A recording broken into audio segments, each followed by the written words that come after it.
Well, hello everyone, and welcome along to another Business Blueprint Fundamentals webinar. My name is Pete Quist. I'm obviously not the famous Dale Beaumont. Dale's in San Francisco at the moment, spreading the word of Bryn before having a bit of R&R on a boys' trip. Can you believe that? So he will be the guilty one out of this party. But I'm more than happy to fill his shoes today because we've got a ripper of a webinar, and I'm pretty excited, and this is right up my alley. For those of you that don't know about me, this is very much in my space, so I'm pretty excited. And I'm also pretty excited about tonight's guest who I know pretty well.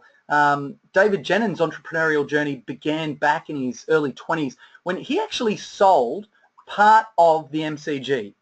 Okay, bizarre story, right? Since then, his business experience spans from developing and branching retail stores to found one of Australia's most trusted digital agencies, Melbourne SEO and Video. He's recognised as a high-achieving entrepreneur, and you can actually find some of his keynote presentations on YouTube, including, how cool is this, TEDx, WordCamp, and ProBlogger. So the guy knows what he's talking about, and I have to tell you as well, tonight's webinar is all about SEO and getting on to the front page of Google. And if you're anything like me, you're probably pretty excited about the prospect of learning something there. Ladies and gentlemen, please welcome David Jennings. Wow, what a fantastic introduction. Thank you for that, Pete. That was really good. And yeah, we're going to delve deep into the current state of SEO, and we'll have a look at what's changed over the past year. I know it's probably been about 12 months since I've last done a webinar for the Business Blueprint community, so it'd be good to talk about what's changed, and we'll talk about what the right strategy is now. So I run a company called Melbourne SEO Services, and what I want to actually do is teach you the strategy that we're applying for our clients right now. So you can take all the best bits, deploy it in your own business, and then start to get some good results and stay on the right side of Google. So if you want to find out a little bit more about me, you can head over to the Melbourne SEO Services. If you've got any questions at any point in time, or you're on Twitter, you can grab me at David Jennings. So it's been really interesting to watch what's been happening over the past year or so with Google, because it feels like certain areas of the way that the algorithm is improving is speeding up, but there hasn't been any huge significant changes like we saw. There's been a couple of big ones, and everybody knows things like Penguin and Panda if you've been keeping on top of those sorts of things, but there haven't been any really significant ones. So what we're going to cover in this webinar, ever so briefly, I just want to touch on what is search engine optimization, just so we're all talking the same language, because I think my definition is probably a little bit broader. We'll talk about what's actually changed, so I want to go through chronologically through the most recent big updates, just so that gives us an idea of where Google's headed, and then you get to adjust your strategy to make sure that your website's always ahead of the curve. And then I also want to give you a very clear strategy on the way that we're creating content, taking content, chopping it up, and syndicating it around the web.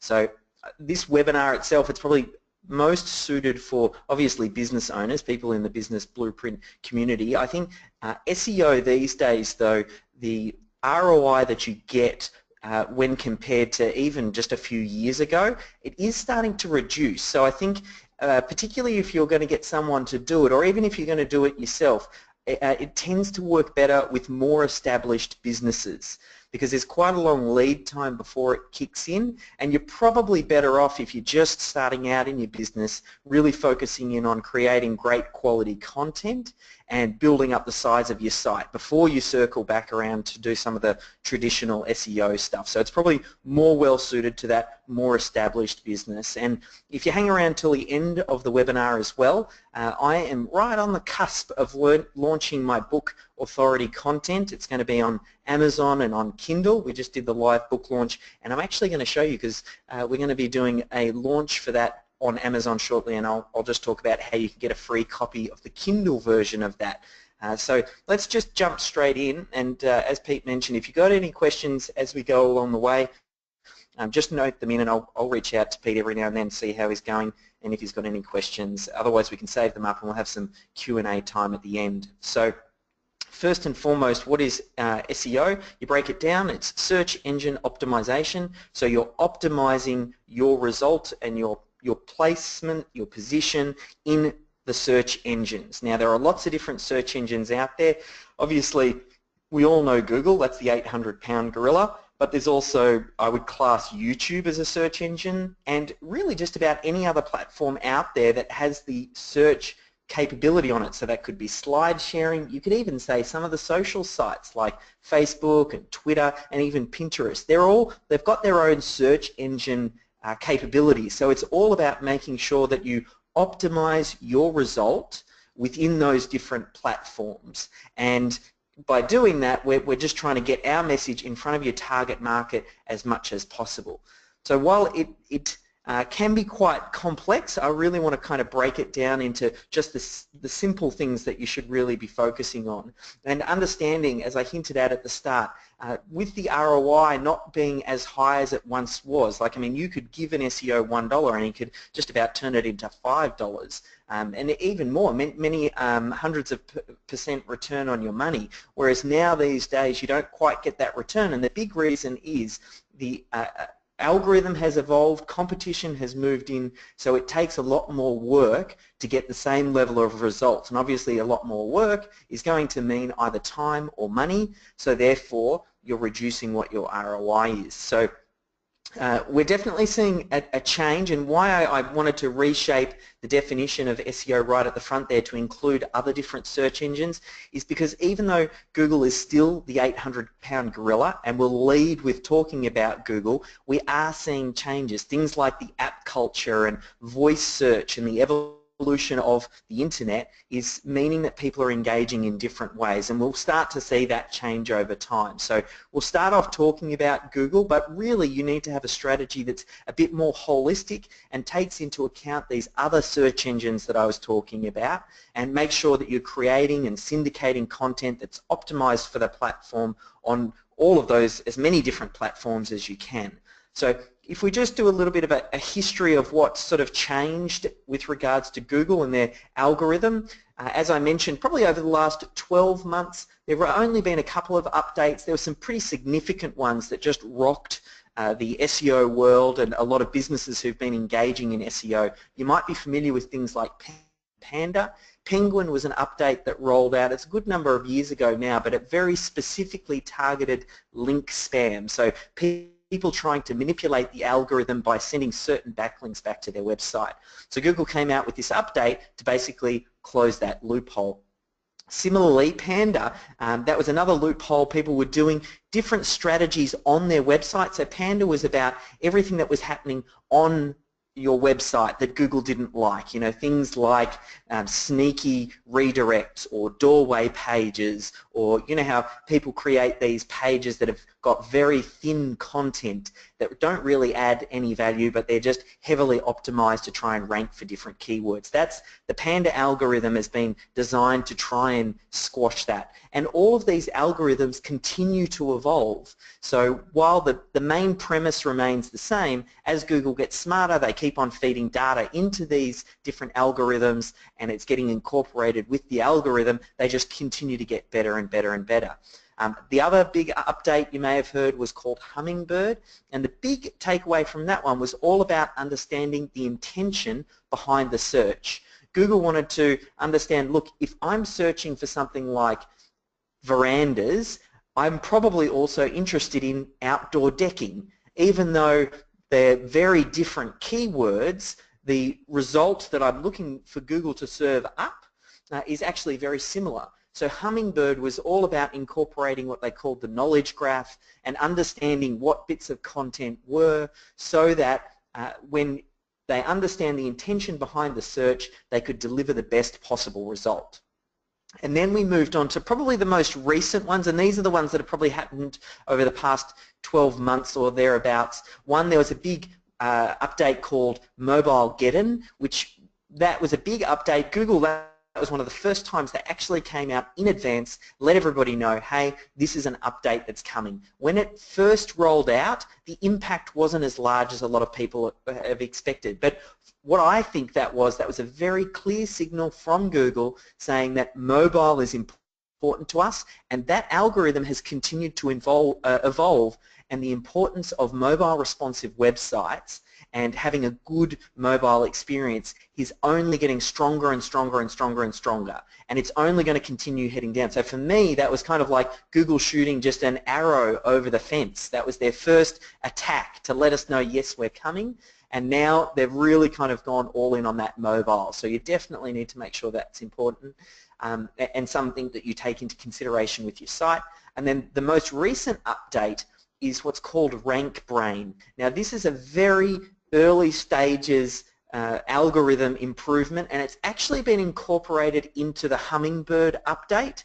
But what it is, it's machine learning or AI. Google's come up with a way to program the computer so it can self-learn and continue to improve, and the whole purpose of that is to join the connections, things like that veranda and outdoor decking, so that Google understands the intention behind a search and then can serve up the best, most relevant results.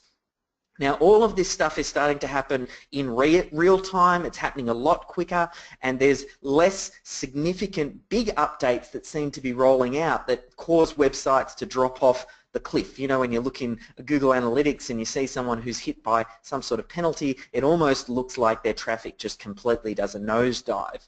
Whereas now it's built in, and it's more of a gradual decline over time unless you do something really bad.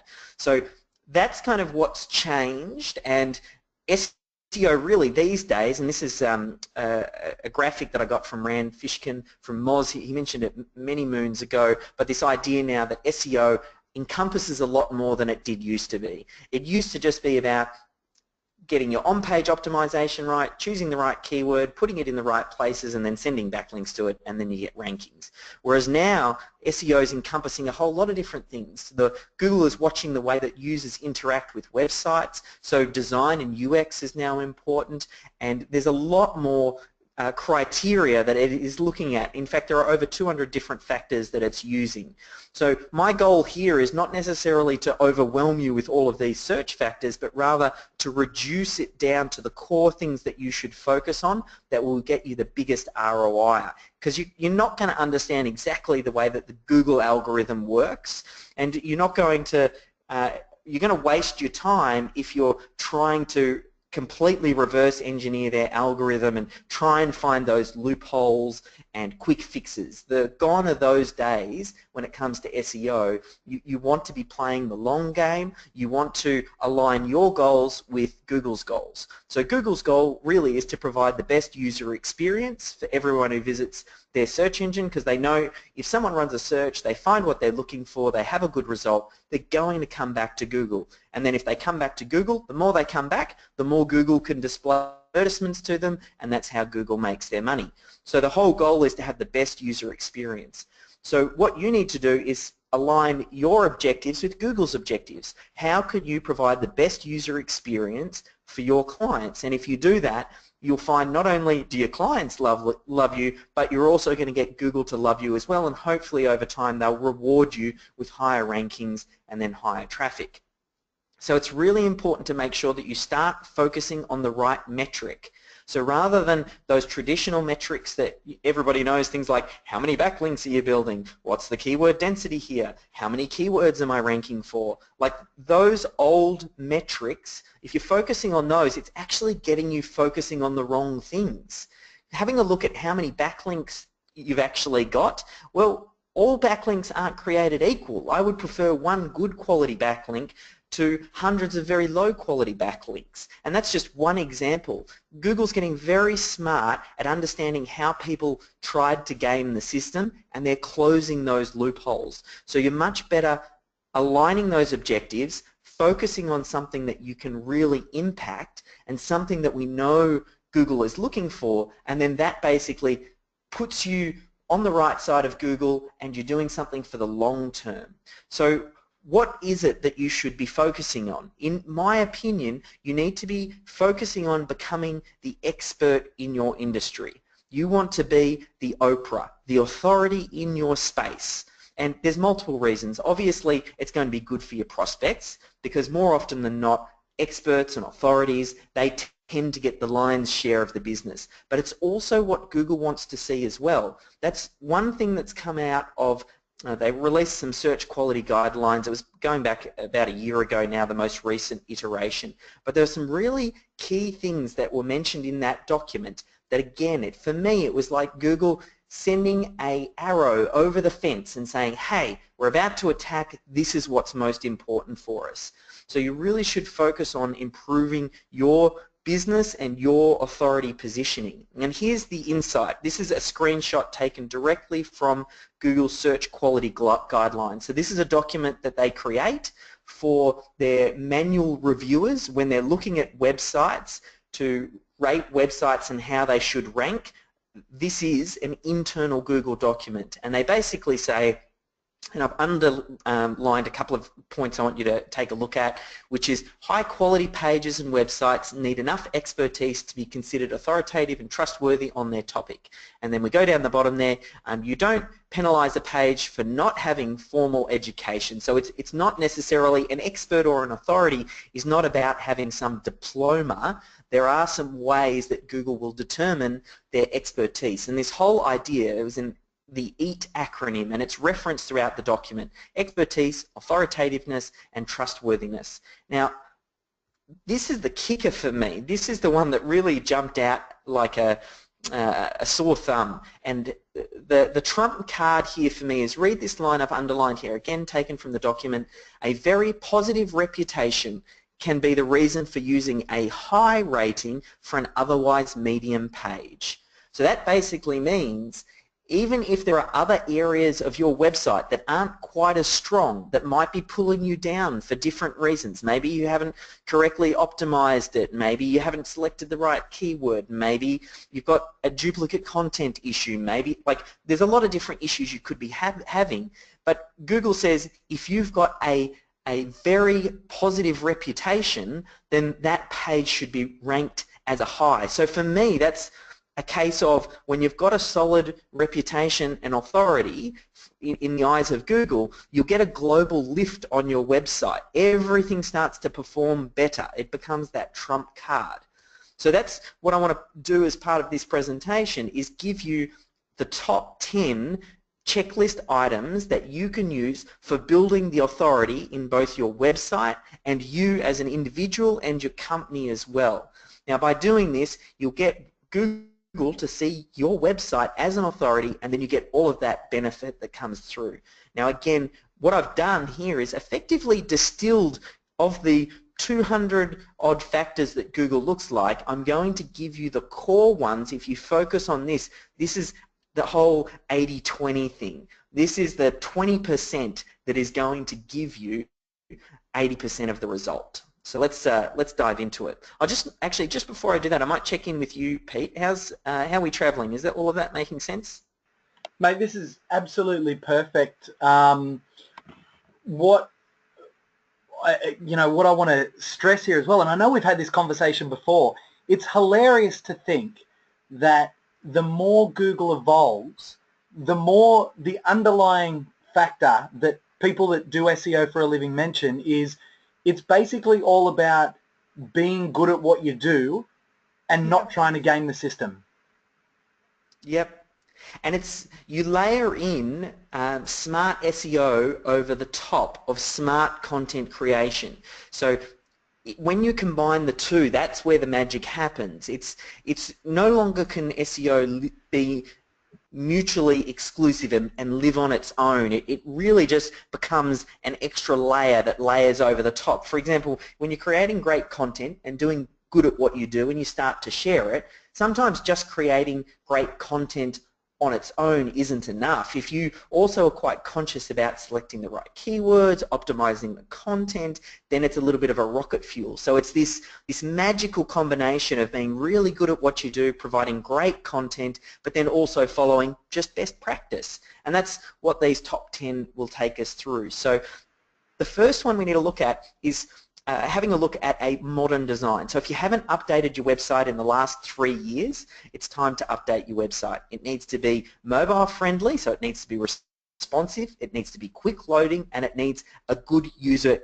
interface. Now, I mentioned that mobile get-in, and it's only becoming more and more important. It's just, if you think of this as a checklist, and I'm going to go through 10 items here, I want you to, as you're listening to this, get a little bit of paper, list out all of these numbers as we go through, and give yourself a little tick or a cross so you know which areas you need to focus on to improve. But first and foremost, you need to start off with a modern design. Now, if you're a service-based business, 9 out of 10 times WordPress is going to be your best solution, because you're already 50 or 60% of the way there by using WordPress and then installing the plugin called Yoast. That out of the box does a lot of the good stuff for you. If you're in an e-commerce business, Magento is a great place to start. It can be a little bit sluggish and slow.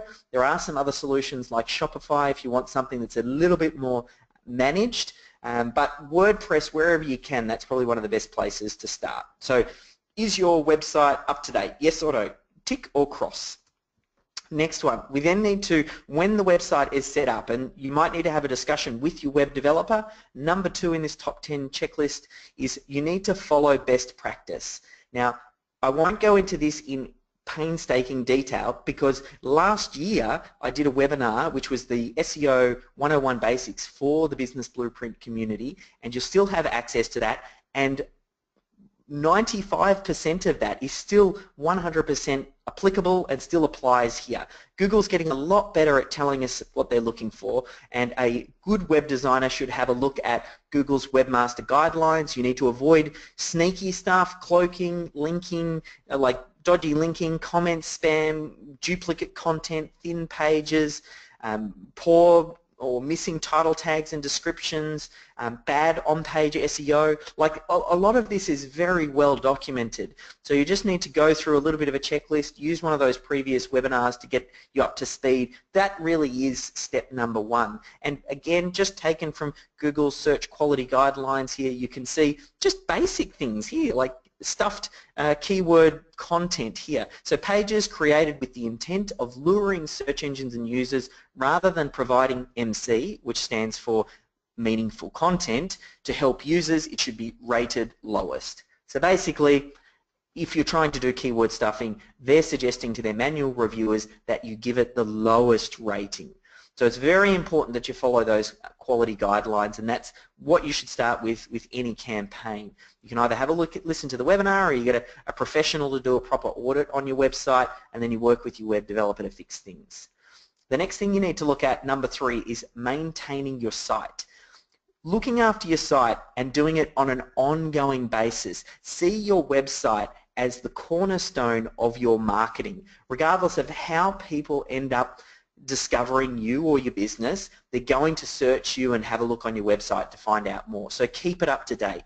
You need to remove errors. You need to make sure that all of your links work. You know, you haven't got 404 errors. You need to be updating the content, keeping it fresh, keeping an eye on any sort of notifications in Google Search Console, actually caring about your website. And that's something Google, again, I'll just keep taking snapshots because I want to show you everything that I'm sharing here is basically coming from the horse's mouth. So you can see here the instructions very clear. 7.7 there, abandon websites, spammy pages on a website. Basically, if a website is not maintained or cared for, it should be given the lowest ranking. So how does Google determine that? It's things like, when was the last time you uploaded content? What sort of errors? Does it look like things are actually changing? Just putting up a website, gone are the days of just putting up a website and thinking, aha, my job is done here. It's an ongoing thing, just like all good marketing. You need to keep jumping in there, refreshing and topping up. Next, number 4, you need to make sure if you've done SEO before, I really only mention this if you've done SEO before and maybe you worked with a subpar provider who might have cut some corners. If you have received some sort of penalty or you know you've done some bad link building in the past, the fact is bad links can now hurt you. Google is telling the website owner that they need to take ownership of their link profile. So if you are getting links back to your website, you need to clean those up. If you have a penalty, it's like carrying around a lead weight. And if you don't let go of that lead weight, no amount of good work that you do off-site is actually going to help you overcome that. So definitely start to clean up your link profile. Now number 5, you need to have clear contact details. Now this is part of the Panda update. They did a whole lot of analysis across top performing websites, and one of the clear, standout, consistent commonalities between high performing websites is they have good, clear, easily findable contact information. We're talking phone numbers, we're talking maps, we're talking about emails, we're talking about if someone wants to get in contact with you, they can. So I suggest setting up a clear page on your website that lists out all of that. I would personally move away from PO boxes, give real physical addresses. That'll also help with your ranking on your Google My Business, and then make sure that you consistently use that same data across the web. So anytime you reference your website, make sure you're using the same phone number, the same address, everything. That goes for directory listings, things like your yellow pages, things like your True Local, Yelp, all of that should have the same information. Number 6, you need to have an About Us page. Again, this comes from the Panda update. The fact is, people do business with people, and when we run heat map tests, we use Visual Website Optimizer, and we have a look at the way that people engage with sites. The About page is often a very visited page on the website. So telling your story, and this comes down to things that were mentioned as far as when the manual reviewers look at a website, they want to understand who's behind the website. And to do that, I think if you tell that story, and I'd use video or text or photos, everything, I think that's a really important component in modern SEO. Now number 7 here is having well-documented case studies and reviews. Now I would be collecting video reviews, audio reviews, written reviews. Basically you want undeniable proof when someone comes to your website that you're good at what you do. You've got past clients that are happy and they've got great results and they're happy to talk about you. And this is actually the correct way to build optimized landing pages for your main keyword and then the suburb name. A lot of people, and this is what's a doorway page, and Google really hates this when people create these pages. We've all come across them. When you see these pages with very thin content, or it's the same content where all they've done is find and replaced the suburb name. And they've created hundreds of pages that are all optimizing for different suburbs, so it'd be their service and then whatever their local suburbs are, and it's all of the content is exactly the same apart from replacing that name. Google considers that thin content, duplicate content, and doorway pages. They've called it out numerous times. We have seen some websites get hit with a penalty update for having that. Other ones, they're still sneaking through the cracks, and depending on what industry you're in, you might come across a competitor that's employing this strategy and it's still working with them. But what you've got to understand is we're playing the long game here. Google is trying to weed out that strategy, and you need to weigh up. Do you want to go for that short-term gain, potentially for a long-term loss, or do you want to sacrifice more in that short term and play for the long-term game? And I think you should go for the latter, because your website is the most important asset within your business, and you want to make sure that you stay on the right side of Google.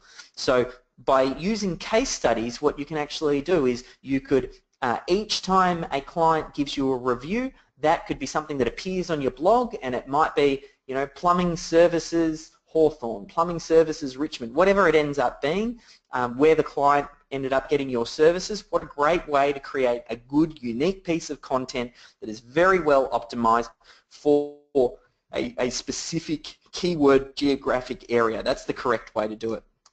I always try and lead by example. Everything that I talk about, you can dig a little bit deeper and see good examples from me.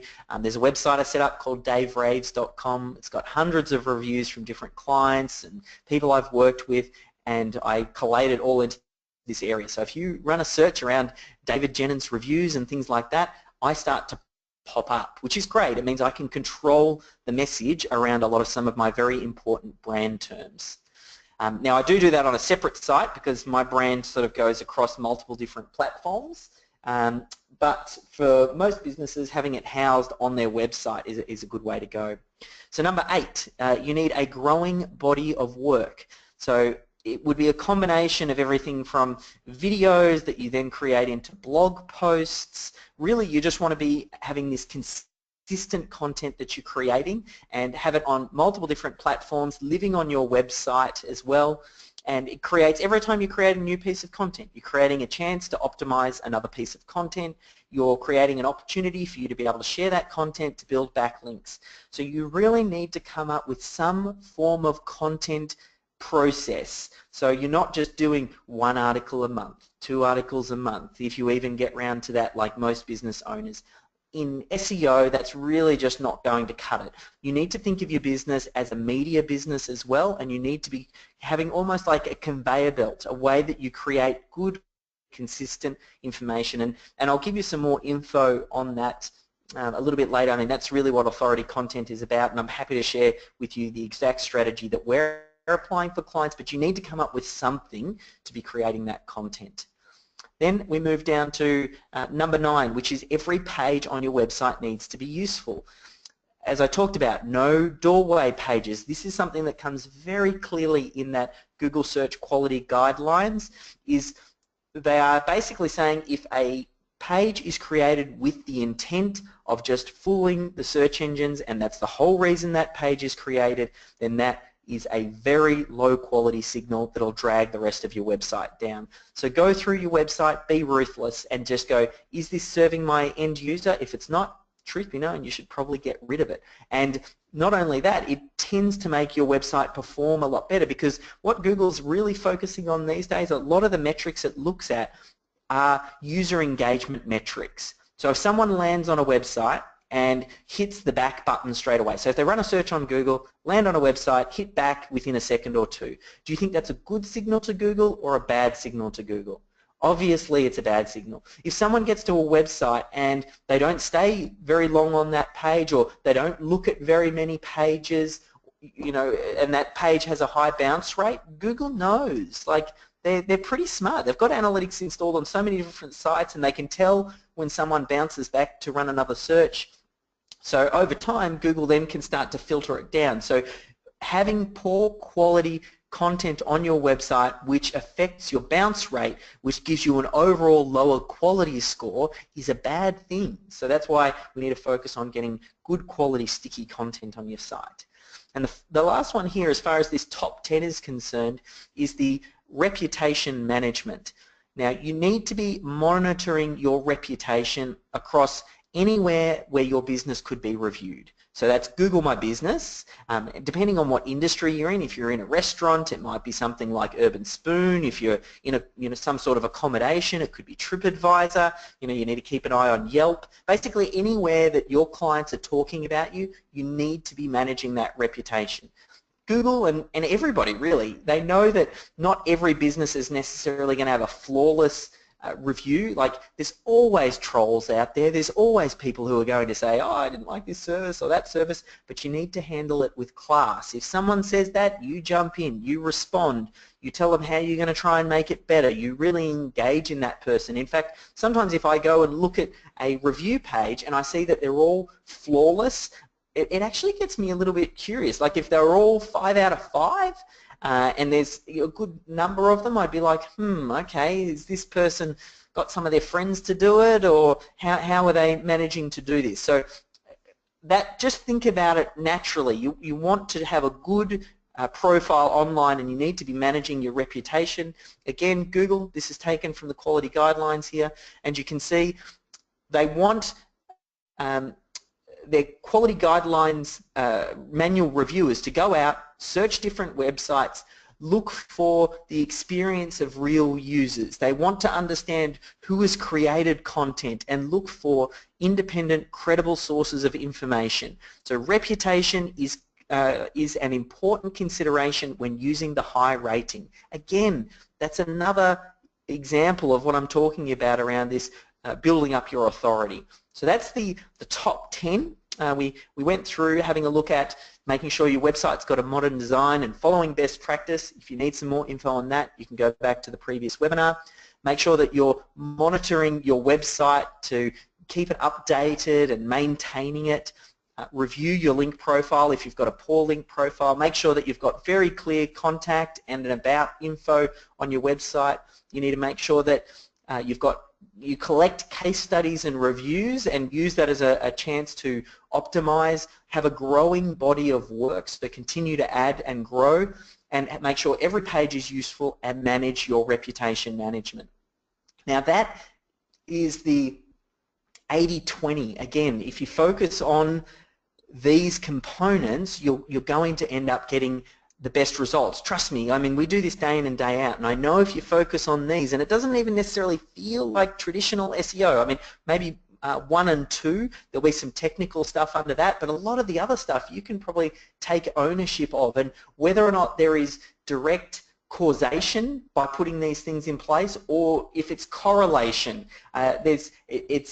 What I know is doing these activities help to improve the user experience, which then gives you that overall lift.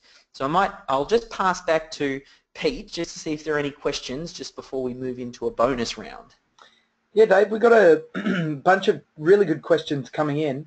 I've got 4 or 5 that I'll ask in this little round here. But first of all, Libby was asking, what is a link profile? So, you know, obviously for us in the industry, it's a term that we're, you know, very used to, but for someone that's not generally used to that term, can you explain at its barest, in its barest, what is a link profile? So the link profile is just a list of all of the websites that are linking to you. So if you think of your website as an entity, and if you imagine the profile of those people linking to you, it's literally just a list of all of the different URLs. Now, if you want to get some insight into who's linking to you and who Google is finding, if you sign up, it's free. It's Google's Search Console. You sign up your website to that, and from within there is an option to go which sites are linking to you. And you want to review that and just make sure that you don't have any real poor quality links. Things like site-wide links is something Google doesn't like. You know, links down in the footer of a website that might send you thousands and thousands of backlinks. They think that's a little bit manipulative. Or maybe you look at a website and it's foreign language, or you know, it's coming from a very low quality, spammy looking site. They're the ones that you really need to clean up. But again, I would only focus on that if you'd received a penalty. 9 out of 10 people don't really need to focus on that too much. That's just more me basically saying, if you've got a problem, don't try and sweep it under the rug. You're going to have to address it. Okay, so next one.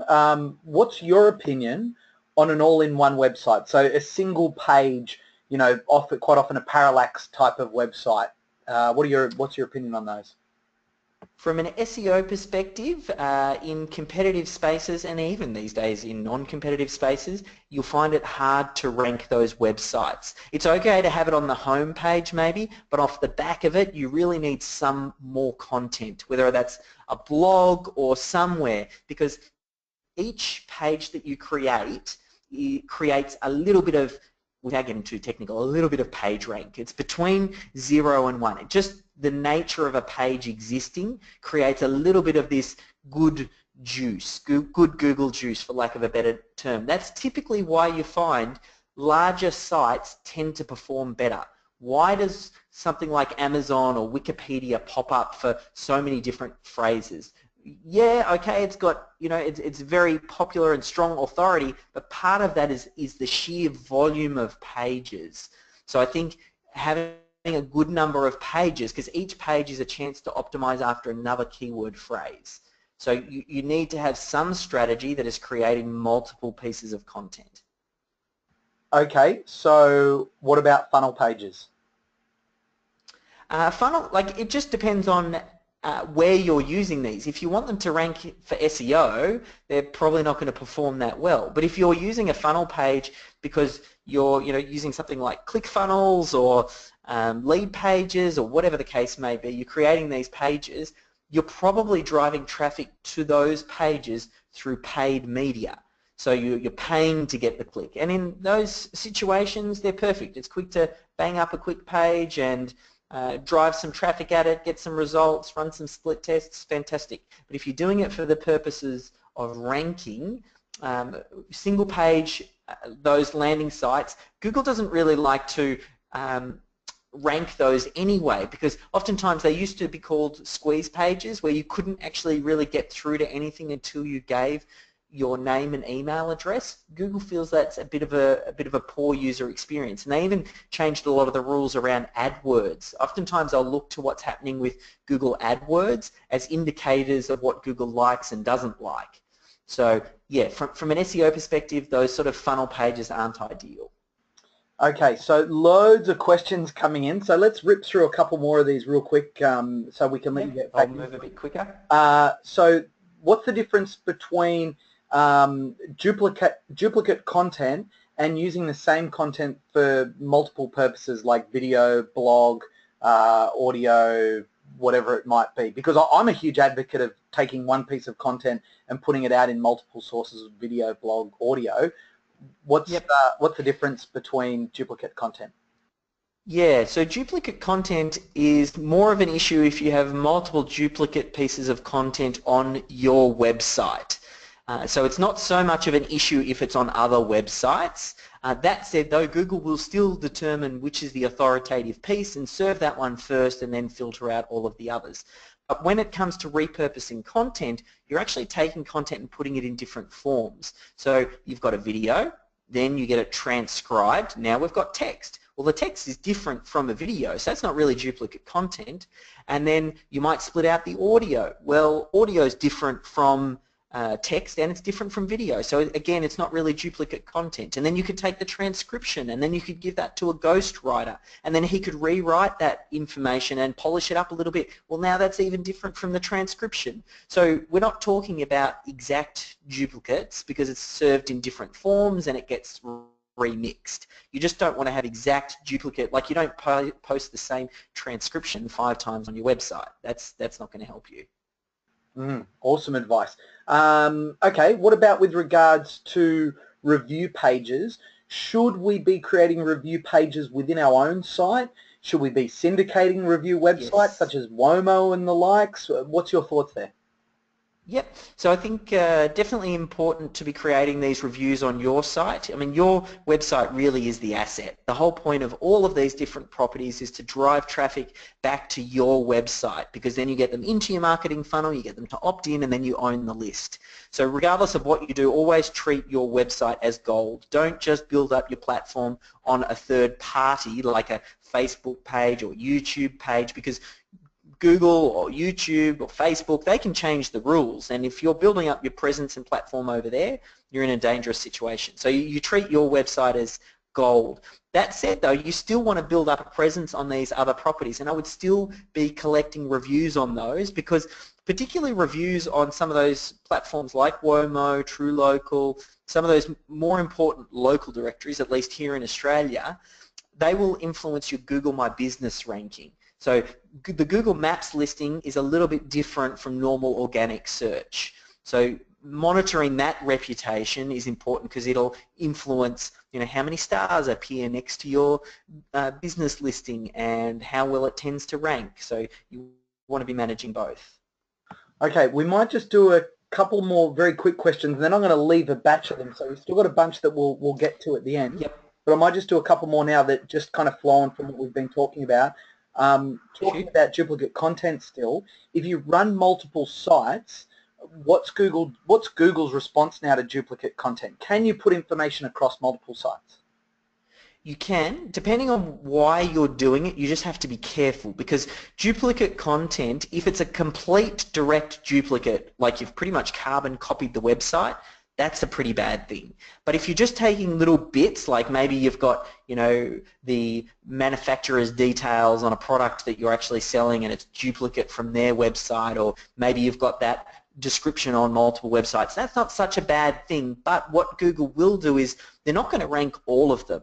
So they're going to pick which is the most relevant site for that query and then filter out the rest. So there's probably a larger discussion that we would need to have around what's the strategy, why are you doing this, does it make sense, are you trying, like these days now, it used to be, I'd say, yeah, go out, register a whole lot of exact match domain names, let's go after very specific keywords and get them to rank. But now you're much better off actually putting all your eggs into the one basket, doing one website really, really well, rather than spreading your attention across all of these websites and then trying to only half do them. So there's probably more context that I would need to give the best advice there. Okay, well, we might hold on to a bunch of these other questions. Like I said, we've got plenty of them, so we'll try and leave some time at the end, but I'm going to let you keep cracking along. Fantastic. All right, so we get to move into the bonus round here. So actually, Pete, for the first person who types in who this guy is into the chat, can you tell me who it is? I'm going to give you a free copy of my authority content course. Does anyone, can you keep an eye? Who's the first person to type it in? Okay, so first of all, it's most definitely not Donald Trump. It's Correct. not just a crazy man. It does look like a crazy man. Not many UFC fans out there, Dave. What's going on? Oh, yeah, it's a giveaway. Bottom left-hand corner, it says UFC. Conor McGregor. Correct. There we go. We have a winner. Well, now they're coming out with it. There's about 40 answers that have flowed in. Nice try. Okay. Well, who's first? Not Ewan McGregor. That's right. Who was first? So we're going to go with Phil on that one. Phil Chapman was the first to come in. All right, Phil. If you want to just tweet me at David Jennings after this, I will arrange that for you. Yes, this guy was undefeated and then just recently got defeated. Anyway, that was just a little bit of side trivia for you. So we'll now move into the bonus round, and I want to talk about authority content, which is the perfect overlap between having great quality content and good quality SEO. It's that sweet spot in the middle, because a lot of SEOs, they miss the fact these days that you need to be creating great quality content. And you can SEO until the cows come home, but if you're not putting out great quality content, you're just not going to get any traction. Similarly, a lot of content marketers, they miss the boat because they feel like I'm putting out great quality content and they're going for that whole field of dreams thing. If I build it, they will come, but it's not that just doesn't work these days. Just having great content, if nobody ends up seeing it, it really means it's not worth anything. So you need to have the combination of smart, good quality content, and then join that with good quality SEO, and that's what I call authority content. And I've developed a little bit of a system on how to do this. The reason I created it is the biggest problem I get with all of the clients that we work with, oftentimes getting content out of them, at least probably for 90% of them, it's like pulling teeth. The business owner is so busy and they're like, hey, I don't have time to serve my existing clients, let alone write articles, do little podcasts. Like, that is a job in itself. So we needed to come up with a way to batch this content creation. I call it authority content, which is how do we create a whole lot of content in one day, how do we optimize it, and then how do we chop it up, and then how do we share it around the web. I've talked about parts of this in the Business Blueprint community before, but I've really solidified the way that it works, and I've got so many great case studies now. We just worked, one of my favorite ones is a swimming pool manufacturer. This guy right here is the lead salesperson for one of Australia's most reputable and well-known swimming pool manufacturers called Compass Pools, and he's their lead salesman. And he told me this story very short, few weeks after implementing authority content into his business. He went to visit a prospect, got to the door, a couple came and met him, invited him into the house, and the wife said, oh, it's great to see you again, come into the house, and really treated him like she already knew him. Now, it got into the house, and probably about 20 minutes into the conversation, it became really clear that she felt like she knew him, referencing the last time that they had caught up, referencing things like it was good to see him again, all these things. And he thought, look, I'm going to have to say something. Otherwise, the longer I let this go, it's going to become really awkward for her when she finds out we've never actually met before. So he politely asked, have we met before? And she jumped in and said, yep, without a shadow of a doubt. The husband chimed in as well and said, yep, we've met before. And he just thought, okay, well, let's agree to disagree here. Didn't say anything and just sort of let it slide. And it wasn't until about an hour after that that the husband jumped in and said, I know where we know you from. You're the guy from the Compass Pools websites, and we watched about 2 hours of your videos before you ever walked through the door. Now, can you imagine how that changes the buying dynamic, that positioning, that trust, that authority that was already there? They felt like they knew him, yet they'd never actually chatted with him before. Now, what we did for Compass Pools is we went and we worked with them on a full day. We captured as much content as we could, answering a lot of frequently asked questions. We got different team members, like there's David Payne there, their salesperson, but we did a whole lot of different team members, and this was just one story that has come out from the application of authority content. A lot of the people that were recorded started to be seen in the showroom almost as mini celebrities. People would come in and go, oh, you're the guy from the videos, or you're the girl from the videos. And that's just one of the trickle-down effects. That's top of the funnel. But you can see here, here's an example. We recorded a whole series of videos for them answering questions like, how much does a swimming pool cost? Does in-floor cleaning actually work? What are some of the different options? What are the shapes and sizes and things like that? Just answering a whole lot of frequently asked questions. So think about how you might apply this in your business. What are the frequently asked questions? How can you batch this content creation all into one day, get in front of a camera and bang it all out? Because that's where most business owners go wrong. Like I said, they'll do onesies and twosies, and they'll do them one month, they won't do it the next month, and they just don't get any traction. Whereas if you did it in one day, like I'm suggesting, you might get 25, 35, 40 videos that could be chopped up into little pieces and then dripped out over a period of time. There's your content creation strategy for the next 6 to 12 months. You then take that content and we repurpose it. So we turn it into a YouTube video, we strip out the audio and it gets uploaded to SoundCloud or iTunes. We take that text and it can get split out and turned into articles that can then get posted on your site.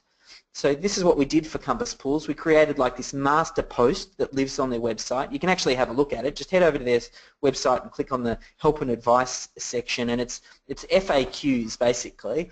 And we create a swimming pool buyer's guide, all listed out here, and you can see answering lots of different questions. This master content piece ties them all together. I've just underlined just there, each one of these questions actually links through to an optimized page that answers that question. So how long is each step in the pool construction process?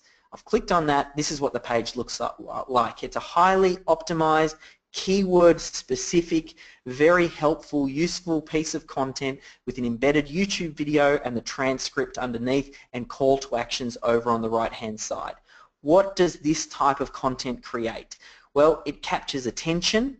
It's good quality content, so it gets engagement. People actually watch through. This is not just a spammy piece of content that you got created in some emerging economy that you got written for $5. This is high quality, useful, helpful information, and when people start this information, they start to trust you and your business and want to find out more. So it'll help with conversion, and you're creating this loads of unique, high quality, SEO optimized, link-worthy content. For normal service-based business, this is fantastic, but for e-commerce business is starved of content. Most e-commerce businesses, all they have are products listed out on their website, but who wants to link to a product page? Very little sort of backlinking will happen to that type of content. But if you created this type of content for an e-commerce site, wow, what a fantastic way to get some good visibility and stand out from the competition. You then take that content and you might do it over a period of time. Like I said, you don't have to push it all out in one go. It could be a 3 or 6 month process, and then you share it. You post it on your site. You post it on YouTube, you email your database as you're dripping this content out, you start to share it socially. Then if you want to get a little bit more fancy, you can start to do some boosted content, maybe on Facebook. You see which bits of content are getting the most engagement. Maybe you write a press release and push it out through PR Newswire, and on the left there you can see there's the YouTube video as well. Every piece of content that goes out is another opportunity to optimize for a new keyword phrase.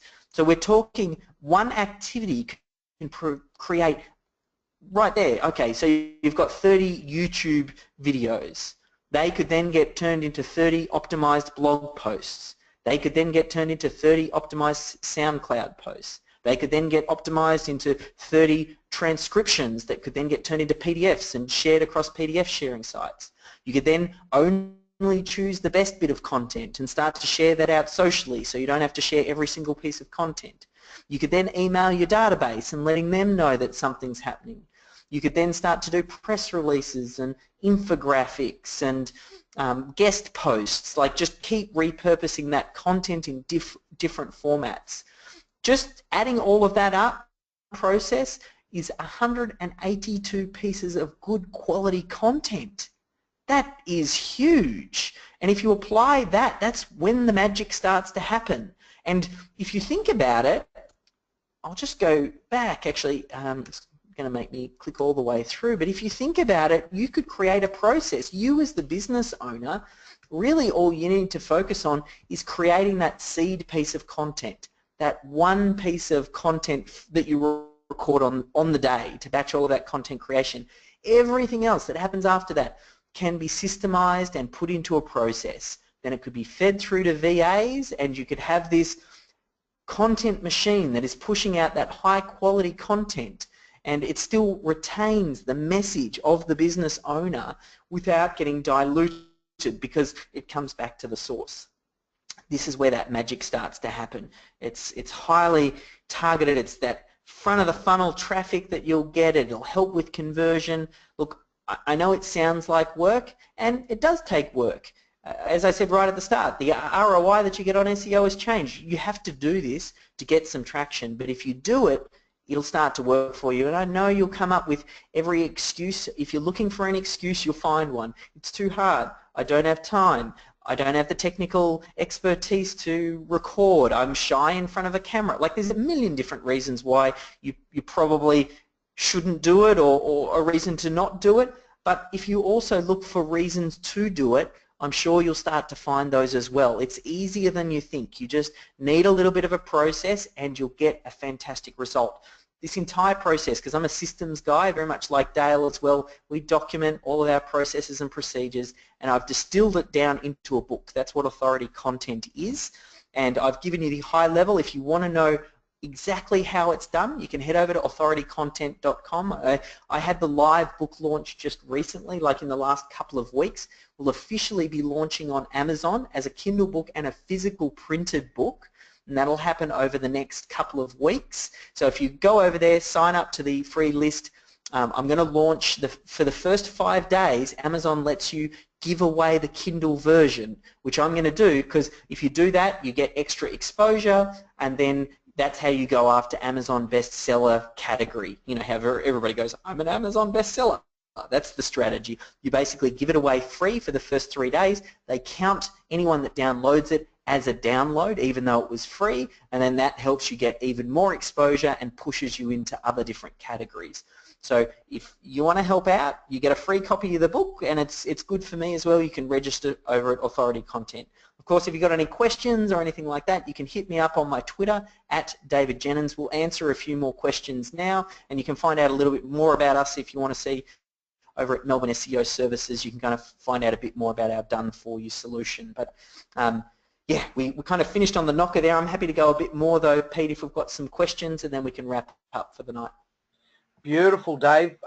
First of all, thank you very much. We do have a bunch of questions, so we might just, if you don't mind just sticking around for a couple of minutes, we'll do some Q&A.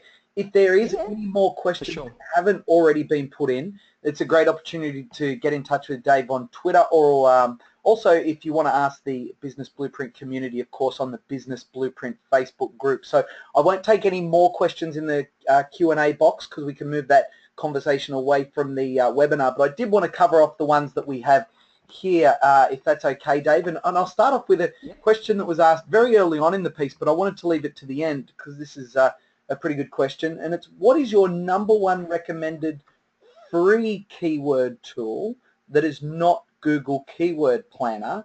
And then I'm going to put a second part on that and say, what is your #1 recommended keyword tool, free or paid, that you use? Yep. All right, so there's two things here. Firstly, I love going to the source. So I know you said the free keyword planner tool. That is a great place to start.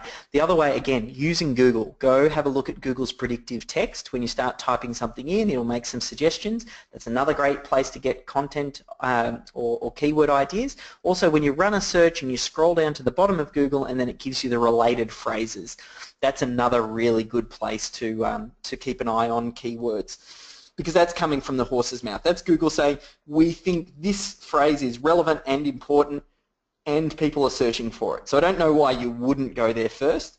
And then basically what a lot of the other keyword tools do is they really just interpret a lot of that data. A lot of them are scraping from Google. One of my favorite ones that does it, they don't scrape it, they've actually got their own database. Probably the best keyword and really SEO tool that I use is SEMrush. I get a lot of benefit from the way that they manage things, because not only from a keyword perspective, but there's a lot of other really cool tools in there as well, both for even paid, like for SEM campaigns, and also for keyword ranking. It's just, yeah, that's probably my best bang for buck. Beautiful. Okay, can we explain better the difference between trying to only put keywords on your site and zoning in on keywords to be more user-friendly for the end user? Yeah, so regardless of what you end up doing, whenever you optimize for a phrase, you always want to put the user first. If you need to make a compromise between having a good user experience and trying to squeeze SEO in, always default for the user. Because ultimately it's the user who's going to pull out their wallet anyway and make a purchase. So why would you want to optimize for a search engine robot? Optimize for the person who's actually going to pay you. So that's probably the first thing. That said though, I mean, where you can naturally put in a keyword, and this is where there's a little bit of an art and science when it comes to SEO, if you can find a keyword that's relevant to a page and then it's not occurring naturally on that page, because oftentimes you'll look at a page and you'll go, just by the written it, if it's an authoritative, useful piece of content, the keyword and keywords around it will naturally occur in that piece of content. But if you want to give Google a slightly stronger signal, you can capture a keyword and then you can feed it into the page. This kind of circles back to the previous question as well. Sometimes just if you know your target market really well and you know the questions that they're asking, that can be a great place to start for what people are searching for. Like, they can be great questions. The whole frequently asked questions component of authority content starts off with what questions are people asking and creating content around that, and that becomes your content phrase. So I don't know if that helps to answer the question, but you take the keywords, it's ideal to have it at least once in the title tag, once or twice in the meta description, and then a couple of times on the page. If you can put it into your H1 tag, fantastic. Don't stress yourself out too much if you can't. And then same with putting it in a link on the page. But a lot of those signals, people talk about bolding and, oh, it's got to be in an H1 tag. Google's gotten a lot smarter than that now. As long as it gets up the right cues, adding those things in or having a specific keyword density really, and following a very set formula is not a good idea. Because the algorithm changes, if you followed a set formula and then Google changed their algorithm and now your website fell out of that formula, everything would disappear. Whereas if you write naturally and as the algorithm fluctuates, you'll find some keywords sometimes rank better than others and things can move around. And that's a better strategy. Okay, excellent. How do you know if you've received a penalty from Google? So if you've signed up to Google Search Console, you will get the penalty inside there. So the best thing to do is talk to your webmaster, get them to install it. It's free. It's kind of like Google Analytics, but it's more for the web developer. It's a little bit more technical. It's free, and there's an inbox, and they'll actually give you a little email. I've got a friend who calls them love notes from Google. If you've got a love note from Google, basically telling you that you've manipulated or they've detected links that are manipulative, they'll let you know. They'll actually let you know a whole lot of things. Like I said, Google's getting so much better with telling people what they're looking for and what they're doing wrong. It used to be that Google wouldn't talk to you, but that's the way that Google talks to you now. Beautiful. Okay, can you remind us what's the web address again so you can see what pages are linking to your site? Yep, again, inside Google Search Console. So if you do a search for Google Search Console, once you sign up for that, once you're inside, on the left-hand side, there's actually a couple of different options. You have to, I think, dig through one level, but then underneath that you can see, I think they change the wording all the time, but it's like links to my site or who's linking to me or something like that. Okay, cool. Let's go back to our list of 10 things. Item number 9, does it apply to YouTube properties that refer to your industry in multiple suburbs, then point to your website? Is that a bad thing? I'm trying to remember exactly what number 9 was off the top of my head. Let me have a quick look here, just to make sure that we're all talking about the right thing. Every page useful. Do you want to say that question again? Okay, does it apply to YouTube properties that refer to your industry in multiple suburbs, then point to your website? This is probably, if you want to hit me up directly to have a discussion, I see this often, and I've seen it popped up a few times in the Business Blueprint community, and it's, I think, because some people are still getting success around the idea of creating thin content that's optimized for a very specific geographic related keyword, and they do it en masse. As a general rule, if the content is not quite adding value, ultimately Google is looking to filter that out of the search engines. You might get a short-term gain. You're probably safer off having it at arm's reach out on YouTube and other properties, because at least then it's separate. But even still, if Google noticed that you had a YouTube account and you'd uploaded all very similar videos, all targeting basically the same keyword, but it was very clear that it was done to manipulate the rankings because you're just going after a geo term, do you think that's something that they would like? Probably not. So we need to have a bit of a talk through that. My general public stance on it is to not do it. There are always exceptions to the rule. You will find your competition doing it and getting away with it. We just need to talk through the way that you're doing it to make sure that you're applying it best if you are going to head down that track, and you need to understand the risks. That's the biggest thing. You just need to understand there's pros and cons for cutting corners. Okay, that's the best politician answer you've given all night. I love it. The About page on your website, should it be called About Us? Can it have another name like Meet Our Team or whatever it might? Same. Yep. Yeah, okay. It won't really make too much of a difference as long as it's clear that that's what it does, that you're explaining. I've not seen any indication that that terminology has any impact on rankings. Yeah. Now, what are your thoughts on hiring someone on Fiverr to post content on various social bookmarking websites, or if we take it even further, someone on Fiverr doing anything with regards to SEO?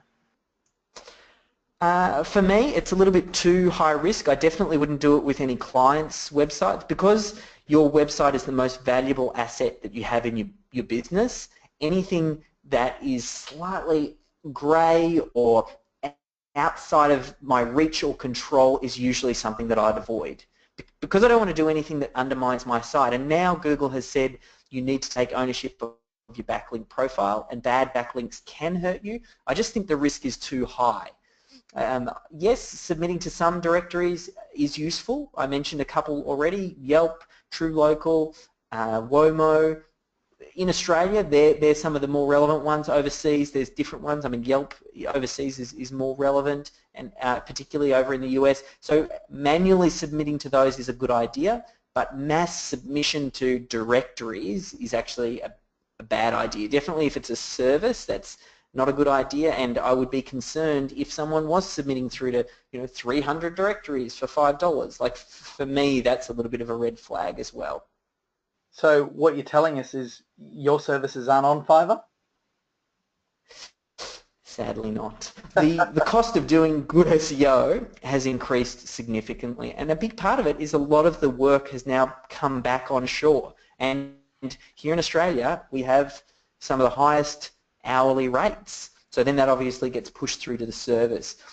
Does that mean that there aren't exceptions to the rule? Like, I mean, there are some great team members over in the Philippines that you can pick up, but you really need to know what you're doing. You need to ask the right thing, and you need to direct in the right direction. You can always save yourself a few dollars as long as you know the right questions to ask. Where it's risky is working with that lower priced talent without understanding what's actually going on, because then you put yourself at risk. No, very well said. Love it. Last question of the night, sir. Does a feed or third-party content get a low rating? For example, if you've got a Facebook or an Instagram feed embedded on your website. A lot of times when you're embedding content like that on your website, it's done through an iframe, so Google can't actually read it anyway.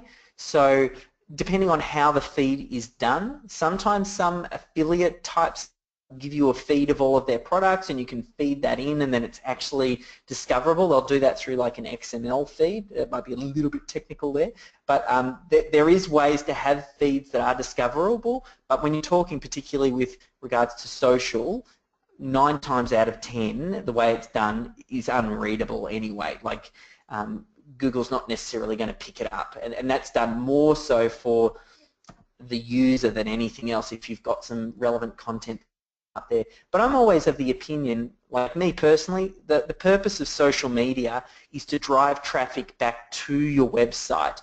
You don't want someone on your website to see your Facebook button or your YouTube button or anything really, and then click that button and then head off site. And before they know it, they're looking at what their friends had for breakfast, they're looking at other news feeds and they've forgotten about you, or they're onto YouTube and they're looking at the surfing dog and they've forgotten about your products and services. So I always use those platforms to drive traffic back to your website. Don't have your website driving traffic to them. So what does that mean? That means I wouldn't have your social icons up in the top right-hand corner of your website. If you're going to put them anywhere, put them down in the footer. So if someone's looking for it, they can find them, but it's not like, hey, head over to Facebook. And then same with things like the Twitter feed and Facebook feeds, have them further down the page so you quit sending people away from your site. You want to get people to your site. Beautiful. That's outstanding. So, Dave, look, that brings us to the end of our questions. Like I said, for everyone, if you've got any more questions, of course, you've always got the Business Blueprint Facebook group that you can jump into. If you want to get in touch with Dave, probably the best way is via your Twitter handle listed on the screen at David Jennings. The spelling is up there, Jennings, Jennys. Very well pronounced. Impressive. Is that right? It's correct. Bang on. Excellent. No, I do my research, mate. Come on. You can also, if people want to engage you on a professional basis as well, they can always get in touch with you via melbourneseoservices.com or via your Twitter handle as well. I think that's a brilliant offer with regards to the book and the Kindle on launch. I think that's awesome. David, thank you so much for joining us tonight. I've learnt a great deal out of it. A lot of it reinforces things that I already know, but there's a few things that, like everyone, you need to tweak your thinking every now and then. Perfect. It was a pleasure. Thanks for having me. Brilliant. Ladies. Oh, I should probably unmute myself. I hope you've enjoyed tonight's webinar. Dale will be back in the country soon enough, as long as he survives his boys' weekend away. We can't wait to catch up with you at the next Business Blueprint conference. But for now, I'm Pete Quist, and I'll catch you next time.